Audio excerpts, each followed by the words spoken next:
America's angry, obviously. And we've been protesting for 50 years now. We started protesting in the 60s. We protested, we got a presidential task force, and they came out with recommendations and the police implemented them. 50 years later, what do we have? Presidential task force. They're going to give recommendations and the police are going to implement them. So are we really going to wait 50 more years to find out if we've gotten it wrong? So how do you get the American policing institution to change? And how do we restore hope in the American public about policing? I think we need to start with the systems. And if you look at the way we are constructed, we have 18,000 different police departments in the United States. 50 states, 50 different training standards. In California, for example, we have 664 hours that we have to complete to be a police officer. New York has 649. California requires 40 hours of physical fitness training. New York requires 64. California requires 0 hours of communication training, and New York requires 4.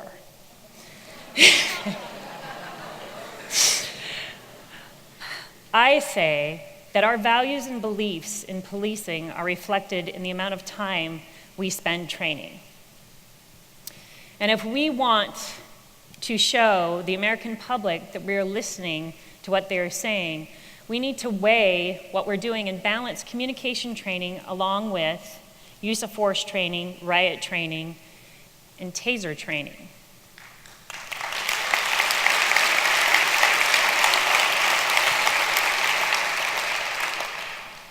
So how do you get an American institution to change? Gandhi influenced the British Empire, and he did it through peace, love, and nonviolence. Social media creates change. Legislature can create change too.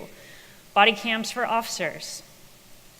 But there's one thing that gets overlooked because it's not sexy and it doesn't make headlines, and that's science. Because science can create change. Science is not sexy, but it takes a look at our universe and we try to determine what makes these changes, what really influences society. Nathan Smith Davis in 1847, he decided he was going to change the medical field through science.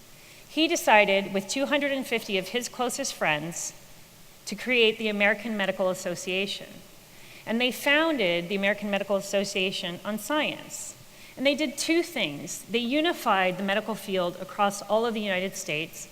And the other thing they did is they founded on a core belief, and that core belief was science. And today, with 5,600 different hospitals in the United States, they all look to the AMA to decide when they're looking at practice or policy. They go look to the AMA for guidelines. So why can't we do that in policing?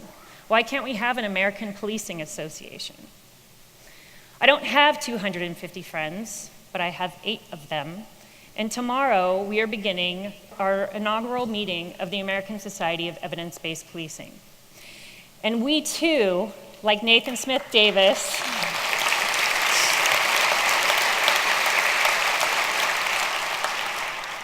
we believe that science has a place in policing. The mission of the AMA, and if you look at our mission, it's to promote the art and science of policing and the betterment of public health and safety. You could take most of their guidelines and what they're trying to promote through society, and you could change physician for police officer, medicine for health and safety. These are things that are interchangeable. And if you base the core values of science and unify all of American policing, we can change. Last year, I conducted a scientific study on communicative intelligence with my friend Dr. Kendall Zoller. And our theory, our hypothesis was if we taught officers communication, how to speak to the emotion of what people were feeling on the street, they would be more receptive to police direction, and they would actually have an improved perception of police legitimacy. So we taught the officers, speak to the emotion first, and when you spoke to that emotion, the citizen should respond with a, yeah, that's it, or yes, some type of affirmative response. So after about 3 sessions in, one of the officers came back with a story. And he had said he had responded to a disturbance between this gal and her roommates. She had let some friends who were down and out move in with her, and they took advantage of her kindness, and now they wouldn't leave.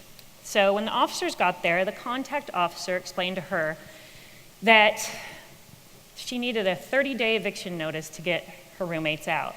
And when she found that out, she lost her mind.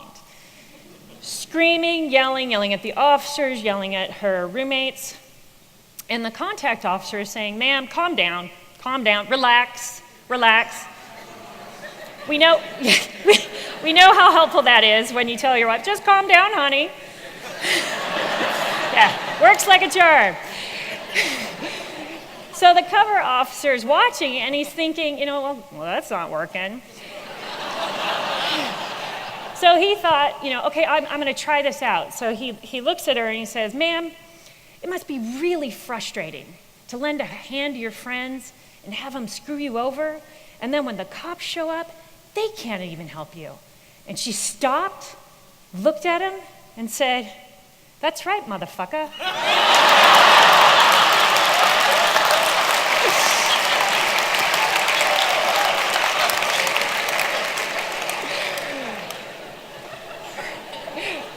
No, it wasn't, "Oh, yes, sir." But that's what's great about science, is sometimes, right? That sometimes you have unexpected outcomes. But science can give us hope that police can change, and that over the next 50 years, instead of riots, we just get a whole lot more of "that's right, motherfucker."